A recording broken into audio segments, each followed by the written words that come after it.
구독, 좋아요 눌러야 대한민국이 더 발전합니다. 구독, 좋아요. 대한민국. 자, 한국 세계 4위 강대국. 포브스가 발표하자 미국 전역이 술렁였다 시작합니다. 안녕하세요. 저는 매디슨 윈터스라고 합니다. 미국 워싱턴 DC에서 전략 분석가로 일하고 있는 사람입니다. 제게 주어진 일은 명확합니다. 수많은 국가의 데이터를 모으고 분석하고 그 흐름 속에서 미래의 정책 방향을 제시하는 일. 감정이 개입될 틈은 없습니다. 차가운 수치와 무채색의 보고서들 사이에서 저는 늘 일정한 톤의 삶을 살아왔습니다. 그날 아침까지는요. 야, 한국이 세계 영향력 4위래. 포브스에서 발표한 거야. 처음 이 말을 들었을 때 저는 머릿속에 물음표 수십 개가 떠올랐습니다. 저희 팀의 에드워드가 무심하게 던진 이 한마디는 마치 잔잔한 수면 위에 돌을 던진 듯한 충격을 안겨주었죠. 저는 믿기지 않는 마음으로 노트북을 열고 포브즈 글로벌 파워 랭킹 2025를 검색했습니다. 그리고 화면에 펼쳐진 결과는 제 눈을 의심하게 만들었습니다. 1위 미국, 2위 일본, 3위 영국. 그리고 그 다음 줄 4위 대한민국. 순간 숨이 막혔습니다. 독일보다 앞서 있고 중국보다 위에 있었습니다. 제가 평소 얼마나 철저히 분석하고 신뢰했던 매체에서 이처럼 의외의 결과를 발표했는데 놀라움이 컸던 것이 사실입니다. 정치적으로 뭔가 의도가 있는 거 아니야? 기준이 뭐지? GDP도 아니고 군사력도 아닌데. 회의실 안에서 속삭이는 동료들의 말이 들려왔지만 저는 그 누구보다 냉정해야 했습니다. 그래서 순위 기준을 곧장 확인했습니다. 국가 신뢰도, 시민 역량, 글로벌 책임, 기술 주도력, 위기 대응책의 전통적인 권력의 기준이 아니라 지금의 시대가 요구하는 보이지 않는 힘을 측정한 결과였습니다.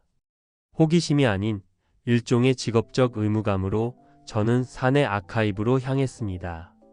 지난 5년간의 한국 관련 보고서, 국제 안보 동향 자료, 유엔 기여도 지표 등 모든 자료를 검토하기 시작했죠. 그렇게 몇 시간을 몰입하던 중 한 장의 사진이 제 시선을 사로잡았습니다. 우크라이나 전쟁 당시 한국 구조대원이 한 아이를 안고 있는 모습. 아이는 울음을 멈추고 구조원의 어깨에 얼굴을 묻고 있었고 사진 하단에는 이런 문구가 적혀 있었습니다. 그들은 가장 멀리서 가장 먼저 왔다. 그 문장을 읽는 순간 설명할 수 없는 울림이 제 가슴을 때렸습니다. 숫자도 아니고 그래프도 아니었습니다. 그저 하나의 행동이 가진 힘이었습니다. 그날 밤 저는 사무실을 떠나지 못했습니다. 보고서가 아닌 다큐멘터리와 기사, 유튜브 영상들을 찾아 한국을 다시 보기 시작했죠. 한국 고등학생들이 등교길에 자발적으로 쓰레기를 줍는 장면, AI 시스템으로 운영되는 노인복지센터, 심지어 통역 없이 진행된 국제 재난구조 현장. 그 모든 것이 누군가의 명령이 아닌 시민의 자발적 참여에서 비롯된다는 사실은 저를 더 놀라게 했습니다. 특히 한 자원봉사 청년의 인터뷰는 아직도 제 머릿속을 떠나지 않습니다. 우린 잘나고 싶어서 이러는 게 아니에요. 그냥 우리가 사는 이 땅이 망가지지 않게 지키고 싶은 거죠. 보고서로는 절대 전해질 수 없는 진심이었습니다. 저는 깨달았습니다. 대한민국이라는 나라는 수치로는 설명할 수 없는 힘을 품고 있다는 걸요. 그래서 결심했습니다. 직접 가보자고요. 저는 상부에 단기 연수를 요청했습니다. 한국의 시민 참여 시스템과 위기 대응 구조를 직접 분석하고 싶다는 명목이었습니다. 상사는 의외라는 듯 저를 바라보다가 이내 조용히 고개를 끄덕였습니다. 그래, 내가 필요하다면 다녀오게. 그렇게 저는 생전 처음 단 한 번도 가본 적 없었던 나라. 그러나 분석가로서, 인간으로서 가장 깊은 울림을 안겨준 그 땅, 대한민국으로의 여정을 시작하게 되었습니다. 그 결정이 제 인생을 송두리째 바꿔놓을 거란 걸 그땐 정말 상상도 못했습니다. 대한민국 땅을 처음 밟은 날 인천국제공항의 풍경은 제 예상을 훨씬 뛰어넘었습니다. 활주로를 굽어보는 유리창 너머로는 질서정연하게 이동하는 수많은 항공기들과 조용히 흐르는 사람들의 행렬이 보였습니다. 세계 최고 수준이라는 말을 들었지만 그건 어디까지나 상업적 수식어일 거라 생각했었습니다. 그런데 제 눈앞에 펼쳐진 이 풍경은 관리가 아닌 철학을 담고 있는 공간 같았습니다. 서울로 향하는 공항철도에 앉아 창밖을 바라보았습니다. 회색빛 건물 사이사이 규칙적으로 나열된 나무들과 버스 전용 도로, 그리고 질서 있게 운행되는 자동차들. 이 도시는 마치 하나의 유기체처럼 움직이고 있었습니다. 며칠 후 저는 마포구의 한 초등학교를 방문할 기회를 얻게 되었습니다. 그곳에서는 생활방재 교육이라는 특별한 프로그램이 운영 중이었습니다. 소방대원이 직접 화재 대피 요령을 가르치고 어린이들이 심폐소생술을 실습하고 있었죠. 저는 단순한 퍼포먼스일 거라고 생각했습니다. 그러나 교감 선생님의 말은 저를 다시 놀라게 했습니다. 이건 특별한 교육이 아니라 생활입니다. 아이들은 매년 이 훈련을 받아요. 자연스럽게 몸에 밴 습관이죠. 그 습관이라는 단어는 제 마음속에 깊은 여운을 남겼습니다. 미국에서는 위기가 닥친 후에야 훈련을 생각하는 경향이 있습니다. 반면 이곳에서는 위기가 닥치기 전에 움직이는 시민들이 일상적으로 존재하고 있었던 겁니다. 며칠간 서울을 돌아다니며 저는 또 다른 특징들을 발견했습니다. 시민이 운영하는 골목길 순찰대, AI 기반 CCTV가 도심 곳곳을 실시간으로 분석하는 교통안전 시스템, 그리고 시민이 자발적으로 참여하는 재난 시뮬레이션 행사까지. 특히 중구에 위치한 서울시민안전통합관제센터를 방문했을 때 저는 마치 미래 도시 속에 들어온 듯한 느낌을 받았습니다. 수천 대의 카메라가 서울 전역을 실시간으로 감시하고 작은 이상 징후도 놓치지 않으며 위험 발생 시 즉시 대응팀이 출동하는 체계는 기술이 아니라 철학의 결과였습니다. 관제센터의 팀장은 이렇게 말했습니다. 서울은 실수를 줄이기 위해 먼저 감지하고 먼저 움직입니다. 그게 이 도시가 안전한 이유죠. 그 말은 단순한 기술적 설명이 아니었습니다. 이곳 사람들은 위기를 예측하고 준비하는데 익숙한 시민들이었습니다. 강남구에 위치한 한 노인복지센터에서는 인공지능 기반 케어 시스템을 볼 수 있었습니다. 혼자 사는 어르신들의 건강 상태를 실시간으로 체크하고 응급 상황이 발생하면 곧장 인근 병원과 연계되는 시스템. 그 시설의 사회복지사는 이렇게 말했습니다. 기술이 사람을 대체하진 않아요. 하지만 그 사람을 지킬 수 있는 도구는 될 수 있죠. 서울은 그걸 알고 있어요. 그 말을 들으면서 저는 기술을 대하는 관점이 다르다는 걸 느꼈습니다. 미국에서는 기술이 곧 산업과 경쟁력의 상징입니다. 그러나 이곳 서울에서는 삶의 질과 공동체 보호를 위한 수단으로 기술이 활용되고 있었습니다. 그리고 결정적인 순간은 경기도 파주의 민방위 훈련장에서 찾아왔습니다. 예비군, 공무원, 일반 시민이 함께 참여하는 훈련 현장은 마치 전시 상황을 방불케 했습니다. 연막탄, 폭발음, 구조 장비가 동원되었고 참가자들은 혼란스러워하기는커녕 체계적으로 움직였습니다. 우리가 군인은 아니지만 우리 동네는 우리가 지켜야죠. 훈련을 마친 60대 남성 참가자의 말은 제 머리를 쾅 하고 때렸습니다. 저 역시 군 관련 전략을 수없이 다뤄왔지만 시민 개개인이 이런 수준의 책임감을 가진 사회는 처음이었습니다. 부산에 내려가서는 어촌계가 주도하는 해양 구조 훈련을 목격했습니다. 어르신들이 자랑스럽게 GPS 기반 해상망을 보여주시며 말씀하셨습니다. 우리는 생선만 잡는 사람이 아닙니다. 유사시엔 구조선입니다. 그 순간 저의 기존 가치관은 철저히 흔들리기 시작했습니다. 미국은 전문가 시스템에 의존하는 나라입니다. 시민은 보호받는 존재에 가깝죠. 그러나 한국은 시민이 곧 보호자였습니다. 서울로 돌아오는 고속열차 안, 저는 조용히 노트북을 열고 이런 메모를 남겼습니다. 이 도시는 강하다. 이유는 단순하다. 모두가 지키는 법을 알고 있기 때문이다. 그리고 그날 밤 마포구의 한 골목에서 중학생이 무너진 쓰레기통을 주워 담는 장면을 마주했습니다. 저는 조용히 다가가 물었습니다. 누가 시켰나요? 그 아이는 쑥스러운 듯 웃으며 말했습니다.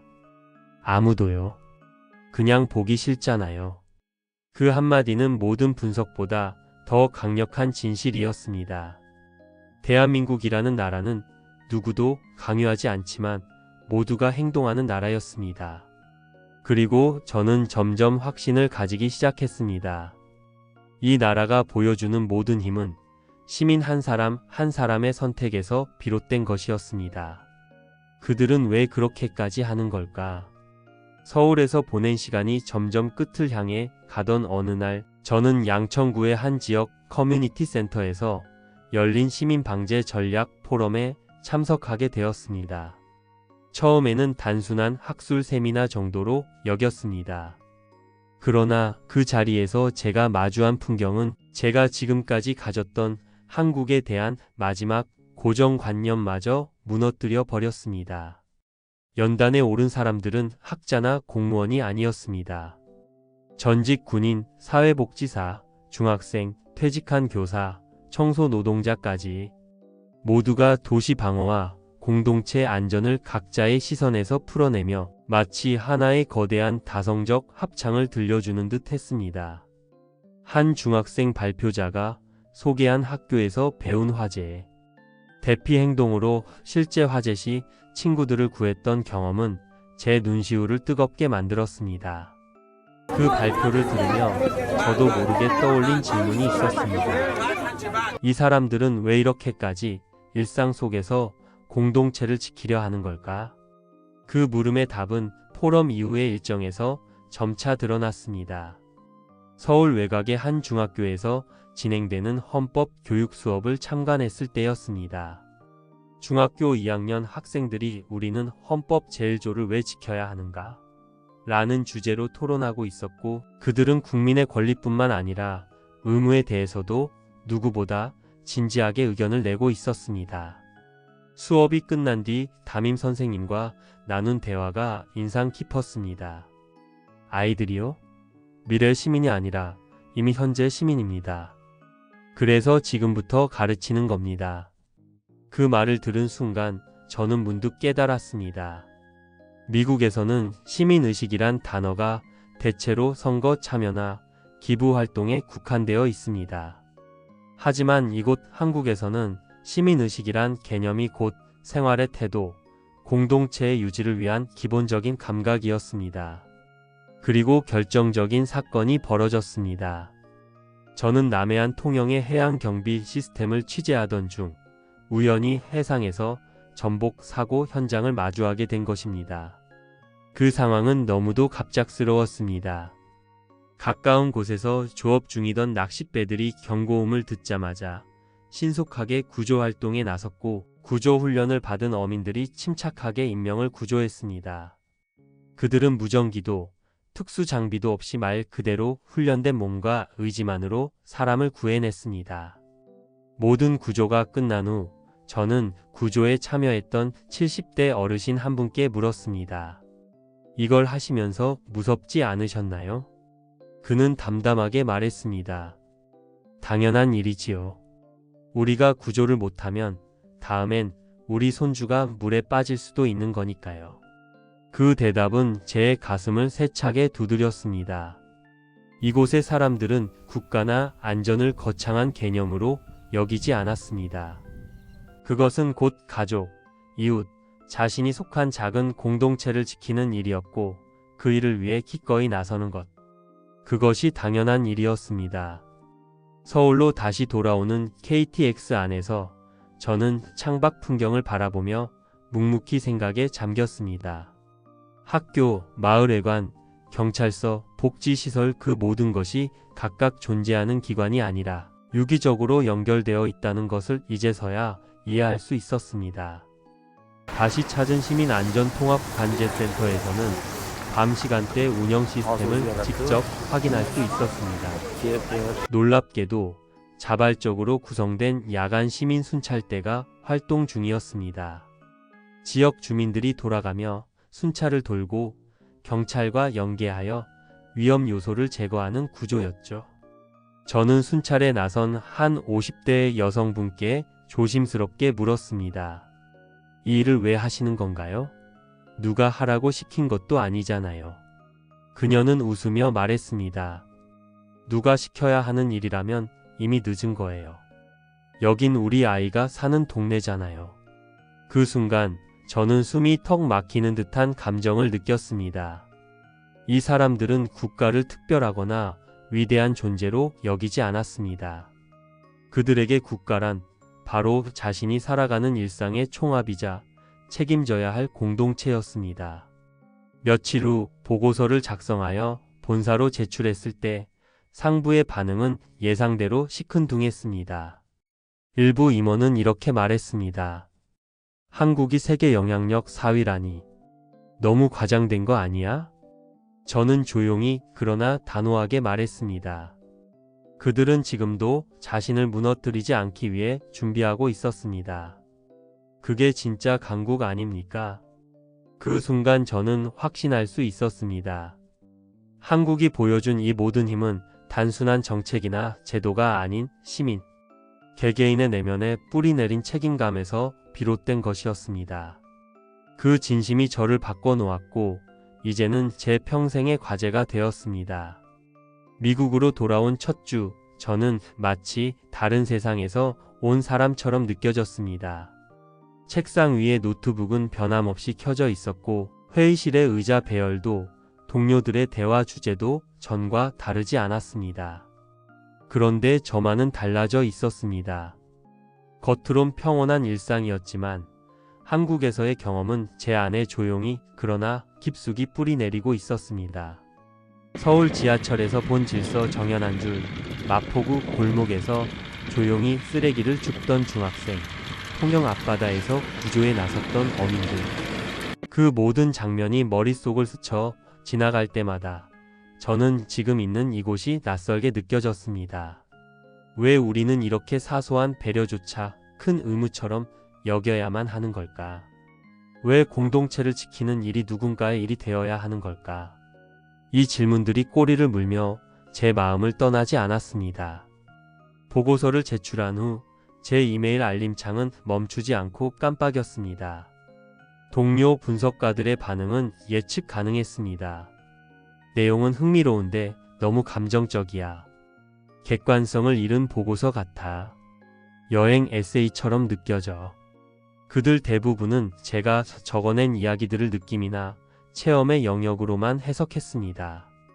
그럴 수밖에 없었죠. 보고서의 문장들이 말하려던 것은 수치나 그래프가 아닌 공동체의 온도였으니까요. 숫자로 증명할 수 없는 감각, 그리고 행동의 철학. 그것은 직접 경험해보지 않고서는 결코 이해할 수 없는 영역이었습니다. 하지만 바로 그때 조셉 상무로부터의 짧은 메일 하나가 도착했습니다. 보고서를 다시 읽었습니다. 나도 한국을 한번 가봐야겠네요. 그는 군 출신이자 분석의 세계에서 감정이라는 단어를 철저히 배제하는 것으로 유명한 사람이었습니다. 그런 그가 한 줄이지만 스스로 보고서를 다시 읽고 새로운 결정을 내렸다는 사실은 저를 놀라게 했고 무엇보다 감동시켰습니다. 변화는 그런 식으로 시작되는 것일지도 모릅니다. 누군가가 일방적으로 말해주는 것이 아니라 스스로 느끼고 판단하게 만드는 힘. 저는 한국에서 그 힘을 보았습니다. 며칠 후 본사 브리핑룸에서 강대국의 조건이라는 제목으로 발표를 하게 되었습니다. 첫 슬라이드에는 이런 문장을 띄워두었습니다. 진짜 강국은 자국민이 스스로를 믿는 나라입니다. 회의실은 순간 조용해졌습니다. 예상했던 대로 몇몇은 고개를 갸웃했고 일부는 살짝 웃음 지었습니다. 하지만 저는 흔들리지 않았습니다. 한국에서의 경험이 단순한 우연이나 감성의 결과가 아니라 구조화된 시민의식과 제도 그리고 수십 년간 쌓여온 습관의 총합이라는 것을 누구보다 잘 알고 있었기 때문입니다. 서울의 지하철은 단 한 번도 연착된 적이 없었고 장애인을 위해 설치된 경사로 앞에는 언제나 자원봉사자가 있었습니다. 서울시청 앞에 서 있던 자율주행 순찰 로봇은 시민들에게 더 이상 신기한 물건이 아니었으며 그 골목의 쓰레기는 정해진 시간에 정확히 치워졌습니다. 그 어떤 것도 큰 소리로 자랑하지 않았지만 모두가 알고 있었습니다. 이것이 우리의 일상이라는 것을요. 그 장면 중 가장 인상 깊었던 순간이 있습니다.